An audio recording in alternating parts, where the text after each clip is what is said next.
Have you ever looked at someone and thought, how do they remember so much? Maybe you were in class or watching a YouTube video, and someone just seemed to recall everything, every detail, every fact. It's almost like their brain is a supercomputer. Now, here's the question. What if you could train your memory to work just like that?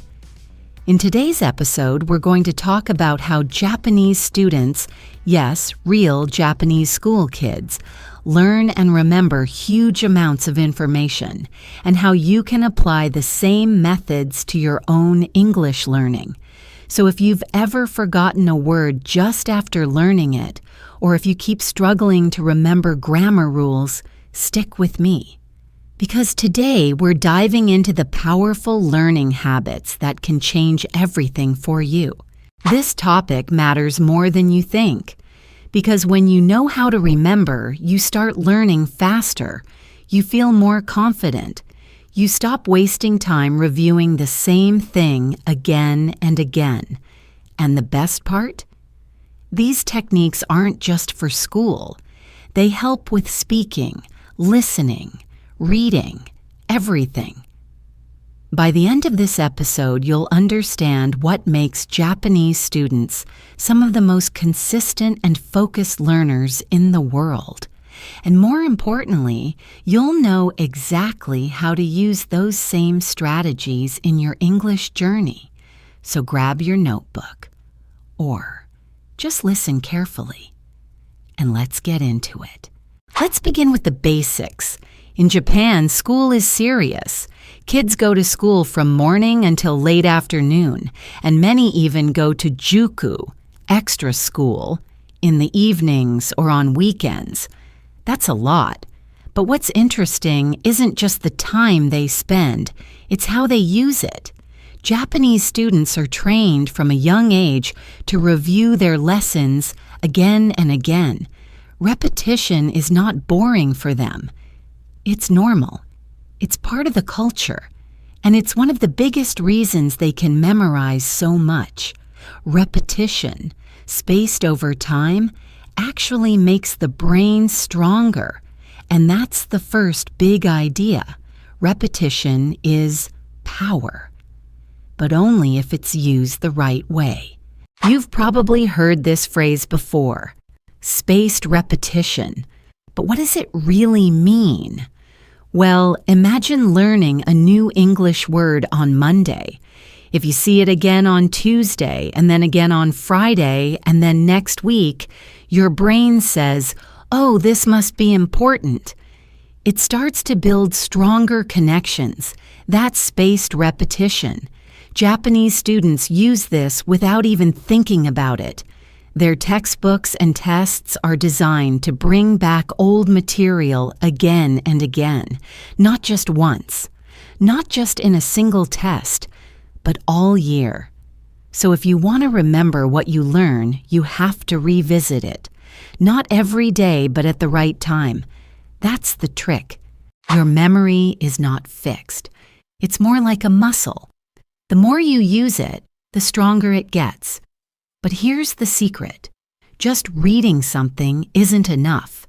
You have to recall it. That means try to remember it without looking. That's what Japanese students do all the time. They test themselves. Instead of just reading their notes, they close the book and ask, what do I remember? That small habit, recall instead of review, makes a huge difference. And guess what? You can do the same thing with English. Don't just reread vocabulary. Close the page and see if you can remember the meaning. Here's something interesting. Japanese students still write a lot by hand. In a world full of screens, they still use pen and paper. And science supports this. Writing by hand actually helps you remember better. When you write, your brain has to slow down. You're not just copying, you're thinking. You're feeling the words. So if you want to make English words stick in your mind, try writing them down. Not just once, but regularly. Maybe write your new vocabulary in a sentence. Maybe write a short paragraph. Either way, your brain will thank you. Japanese learners have a strong study rhythm. They don't wait until they feel motivated. They just do it every day.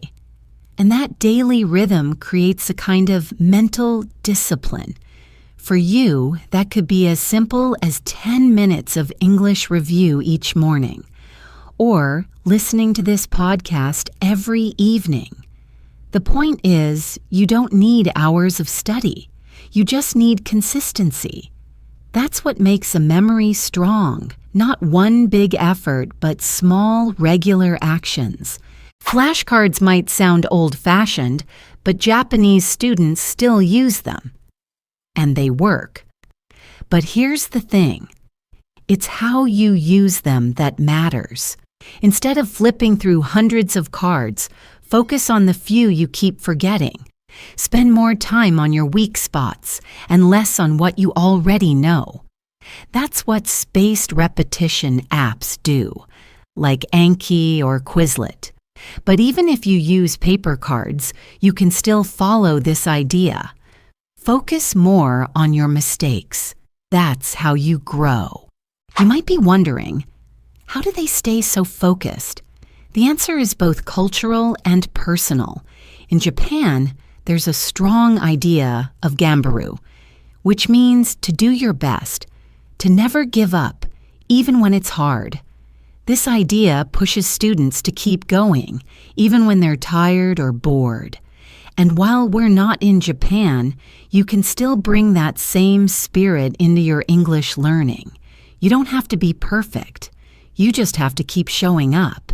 Some people think memory is just something you're born with, that some people are just good at it. But that's not true. Memory is a skill. It's something you can improve. Japanese students aren't born smarter. They just train more consistently, and that means you can do it too. You can build a memory that works for you instead of against you. You just need the right habits and the patience to keep going. Have you ever sat and reread a page and then realized you didn't remember anything? That's passive learning, and it doesn't work.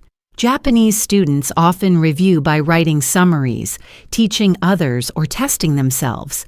That's active. And when you're active, your brain engages more. So next time you study English, try speaking out loud, or write a summary of what you learned, or imagine you're teaching someone else. That one change can help you remember so much more. One mistake many learners make is trying to learn too much at once. Japanese students learn in small, focused pieces, one lesson at a time, one rule, one word, and they build slowly. You don't need to study 50 words in a day. Try 5, but really learn them. Use them. Say them. Put them in a story. That's how real memory works. Through use.